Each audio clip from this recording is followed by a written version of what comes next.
Hi all, happy Sunday. நம்ம ஒரு காரில் போகிறோம். ஸோ எதிர்த்தாப்புல ஒரு ராங் ரூட்டில் கூட போயிருக்கலாம்.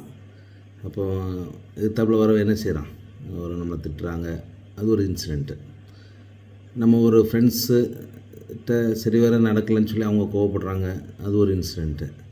இல்லை மொக்கத்தனமாக ஒரு பேஷண்ட்டோ ஒரு ஸ்டூடெண்ட்டோ நம்மள்கிட்ட கேள்விகள் கேட்குறாங்க, அது ஒரு இன்சிடெண்ட்டு.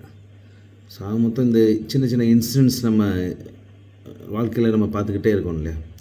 அதில் நம்ம எப்படி ரியாக்ட் பண்ணுறோம் அப்படின்னு நம்ம நிறைய டைம் எடுத்துக்கிட்டோன்னா, அது எமோஷ்னலாக நிறைய டைம் ரியாக்ட் பண்ணுறதுனால ஒரு வெறித்தனம், விரோதம், குரோதம் நமக்குள்ளே உருவாகிறத நம்மளே உணர முடியும்.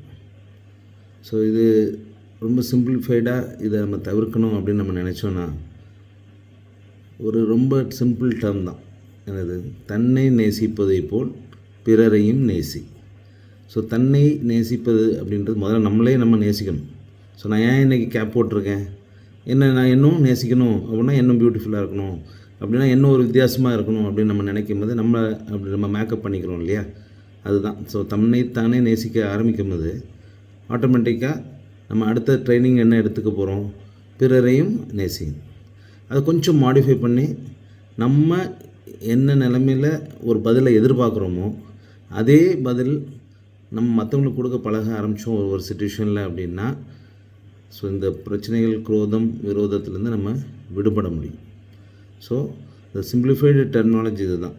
ஸோ நான் அந்த நபருடைய நிலைமையில் இருந்தால் நான் எப்படி பதில் கொடுத்துருப்பேன், எப்படி பிஹேவ் பண்ணியிருப்பேன் அப்படின்ற எண்ணத்தை நீங்கள் வளர்த்துக்க ஆரம்பிச்சிங்கன்னா நிறைய கோபங்கள், மன கசப்புகளை நாம் தவிர்க்க முடியும். Happy Sunday.